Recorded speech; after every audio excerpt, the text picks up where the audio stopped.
Untuk membahas lebih lanjut dugaan penyalahgunaan kampanye di jadwal kerja yang dilakukan oleh Ketua MPR RI Zulkifli Hasan, saya akan membahasnya dengan narasumber yang sudah hadir di studio, Mas Ahmad Baidowi atau Mas Awi, Wakil Sekjen P3. Selamat pagi.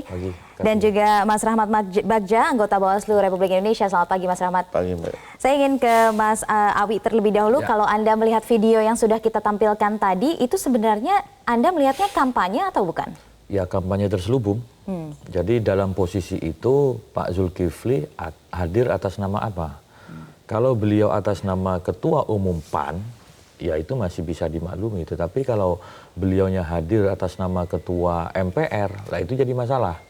Karena selain persoalan aturan tentang kampanye, ini dari sisi etika pejabat publik. Artinya Bang Zul itu harus mampu menempatkan kapan beliau sebagai Ketua MPR, kapan beliau sebagai Ketua Umum PAN. Artinya sikap kenegarawanan dari Bang Zul itu juga perlu dipertanyakan dalam konteks ini. Kalau soal apakah itu pelanggaran atau tidak itu nanti ranah Bawaslu. Tetapi saya ingin menggarisbawahi bahwa dalam ketentuan baik Undang-Undang 7 2017 tentang pemilu maupun PKPU tentang kampanye itu jelas aturannya bahwa pelaksanaan kampanye itu tidak boleh menggunakan fasilitas negara. Nah, dalam hal ini kapasitas Bang Zulkifli hadir dalam kegiatan itu apa konteksnya? Ngisi seminar itu penyelenggaranya siapa? Sumber dananya dari mana? Itu kan perlu ditelusuri lebih lanjut dan itu ranahnya Bawaslu. Terus kemudian kalau memang itu diniatkan kampanye itu harus ada izin sebelumnya, harus ada pemberitahuan H-1 lah. Ya. Apakah itu juga ditempuh? Makanya kami menyebutnya ya kalau dibilang kampanye karena forumnya bukan kampanye, tapi seminar, tetapi disebut seminar, di situ ada semacam ajakan gitu kan. Ya kode-kode kepada pasangan yang diusung, ya itu ya kampanye terselubung gitu. Oke, nah saya ingin konfirmasi dulu ke Mas Rahmat, kalau Anda lihat kata-katanya begitu ya, apakah itu bentuknya kampanye atau tidak? Kalau kita lihat katanya tadi, kita masih belum bisa menangkap harus dipanggil apa mentionnya seperti apa. Karena yang jelas dalam definisi kampanye itu meyakinkan pemilih. Nah, proses meyakinkan itu mengajak biasanya, dan mengajak itulah yang kemudian apakah kata tersebut mengajak atau tidak. Kalau kita lihat kan unsur ajakannya tidak terlihat, walaupun unsur menampilkan satu pasangan calon terlihat. Mengajak tuh harus misalnya pilih saya atau visi-misi begitu. Lanjutkan. Misalnya itu kan sudah mention walaupun implisit tapi sudah ada unsur mengajaknya. Nah, itulah nanti kita lihat dulu apakah nanti kita lihat ahli bahasa. Tapi ini kan masih belum juga laporan seperti apa. Kalau kita akan tanya teman-teman di Bawaslu provinsi yang mengawasi kegiatan ini, bagaimana prosesnya, dan harus dilihat semua, capturing semua, jangan ini kan hanya beberapa potongan. Maksudnya mentionnya kemana. Inilah yang kemudian harus dilakukan oleh teman-teman Bawaslu provinsi ataupun Bawaslu RI nanti ke depan jika ada laporan.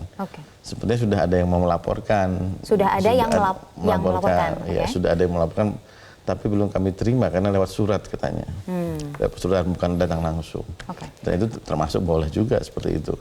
Dan kami mempunyai waktu 7 hari untuk melakukan penelitian terhadap kasus ini, apakah kasus ini termasuk dugaan pelanggaran administratif atau dugaan pelanggaran pidana atau bukan pelanggaran. Baik. Ya, kami ingin mengingatkan Pak Bagja. Jadi meskipun disampaikan tadi ada faktor ajakan yang menjadi salah satu kunci, tetapi di Undang-Undang Pemilu maupun PKPU itu jelas apa itu definisi kampanye. Selain meyakinkan pemilih berupa ajakan, juga citra diri peserta pemilu itu masuk kampanye. Tadi itu masuk citra diri loh. Citra diri peserta pemilu, Prabowo Sandi itu peserta pemilu bukan. Tapi itu lagi itu wewenang dari Bawaslu untuk meneliti sesuai dengan ketentuan perundang-undangan yang berlaku.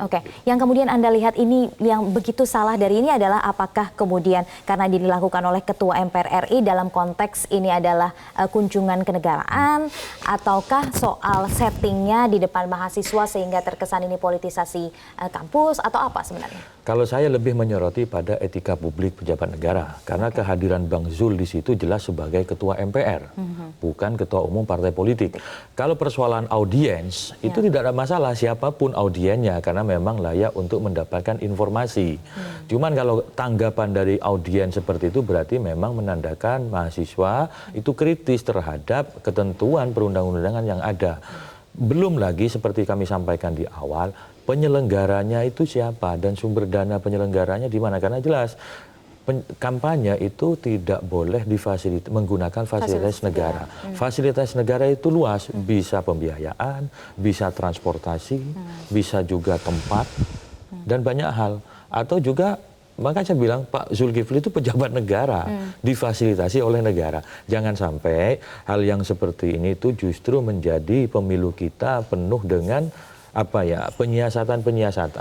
Lebih bagus lagi semisalkan beliau hadir mau mengkampanyekan, clear saja mau berkampanye, sosialisasi pasangan calon yang diusung, sehingga tidak menimbulkan persepsi publik yang bermacam-macam. Tapi sekali lagi itu ranahnya Bawaslu untuk menentukan apakah Pak Zulkifli berbicara di depan mahasiswa itu masuk kategori pelanggaran pidana atau pidana pemilu atau enggak. Mas Rahmat, ini kan sebenarnya simple saja begitu untuk mengetahui ini diselenggarakannya siapa penyelenggaranya, kemudian ini dalam konteks sebagai ketua MPR atau sebagai ketua partai politik begitu, dan kemudian audiensnya seperti ini kan sebenarnya investigasinya gampang sekali. Apakah fasilitas negara digunakan, bukankah begitu? Siapa yang menyelenggarakan itu harus dilihat dulu, kan sampai sekarang belum kelihatan siapa yang menyelenggarakan. Apakah Universitas Muhammadiyah Purwokerto ataukah MPR? Seandainya itu universitas, apa kemudian konsekuensinya? Kalau universitas, apakah ini kan swasta? Kalau swasta masih diperbolehkan. Swasta diperbolehkan? Diperbolehkan, karena tidak di tempat pendidikan. Tidak di kampus begitu, di hotel ini ya? Ya, konteksnya ada dua ini. Apakah di fasilitas pendidikan atau dibiayai oleh negara? Harus dilihat. Dan kemudian pejabat negara atau bukan. Nah, kalau konteksnya pejabat negara, Pak Zulkifli Hasan ini pejabat negara, ketua MPR. Ya. Apakah sebagai ketua umum PAN atau sebagai pejabat negara? Nah, ini harus dilihat juga nih ya. Kemudian apakah tempatnya di UMP, di Muhammadiyah? Bukan, di hotel. Di hotel. Nggak kena ini, larangan dalam kampanye tidak kena yang pasal 280. Walaupun audiensnya juga adalah mahasiswa? Walaupun ada mahasiswa. Mahasiswa punya hak pilih. Kalau acara diselenggarakan oleh partai tidak ada masalah sebenarnya. Tapi ketika diselenggarakan oleh partai, cuti atau tidak? Nah ini, tapi kalau misalnya ini di acara hari libur atau hari kerja, kalau hari libur kan tidak usah cuti menurut teman-teman kami kan menurut undang-undang. Dan juga PKPU yang setuju oleh Komisi 2 tidak usah cuti kalau hari libur. Tapi kalau hari kerja itu harus cuti. Nah, kemudian yang ketiga adalah ini kan 280 larangan kampanye, masalah fasilitas pendidikan. Yang kedua adalah apakah terkena pasal 282? 282 itu pejabat negara dilarang menggunakan fasilitas negara atau program pemerintah yang menguntungkan salah satu pasangan calon atau merugikan. Nah, itu dilihat ketiganya ini. Nah, ketiganya dilihat, makanya kita perlu waktu untuk menentukan itu. Baik, kita akan bahas lagi kemudian apa konsekuensinya seandainya ini terbukti ada pelanggaran setelah hasil investigasi. Nanti kita akan bahas setelah jeda berikut ini. Pemirsa, tetaplah bersama kami di Metro Pagi Prime. Pemirsa, sebelumnya kami informasikan kami sudah berupaya untuk menghubungi Ketua MPR RI Zulkifli Hasan, namun ia menolak untuk bergabung bersama kami di Metro Pagi Prime Time. Saya ingin ke Mas Awi terlebih dahulu.